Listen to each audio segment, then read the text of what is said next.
আরে নমিতা, আয় আয়, বস না। কি হলো, মুখ ভার হয়ে আছে কেন? আবার কি অরিত্রর সাথে ঝগড়া হয়েছে? তোরা এত বারবার ঝগড়া করিস কেন বলতো মা? শোন, এত ঝগড়া করলে কি হয়? তাহলে ঘর সংসার করবে কি করে? ঠিক আছে, তুই এক কাজ কর, তুই অরিত্রকে আমার কাছে নিয়ে আয়, আমি ওকে সব বুঝিয়ে বলবো।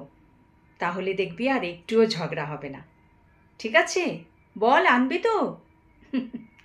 এই দেখ, তোর জন্য রসগোল্লার পায়েস বানিয়েছি। আরে খেয়ে তো দেখ। আচ্ছা আচ্ছা, বুঝলাম।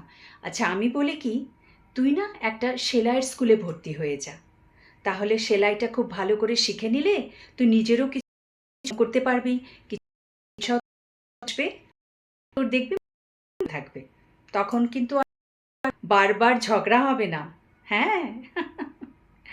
আমার কথা শুনে চল মা, সব ভালো হবে। তুই একদম চিন্তা করিস না। আমি তোর আর অরিত্রর মাঝখানে যে ঝগড়াঝাটি চলছে আমি সব মিটমাট করে দেব। ঠিক আছে?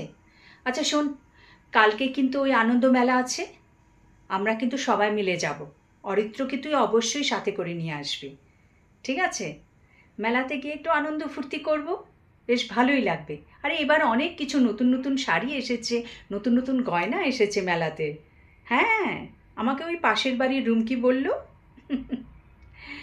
তোকে কিন্তু আসতেই হবে অরিত্রকে নিয়ে। ঠিক আছে? চল, এখন রসগোল্লার পায়েসটা একটু খেয়ে নে তো। এ ধর।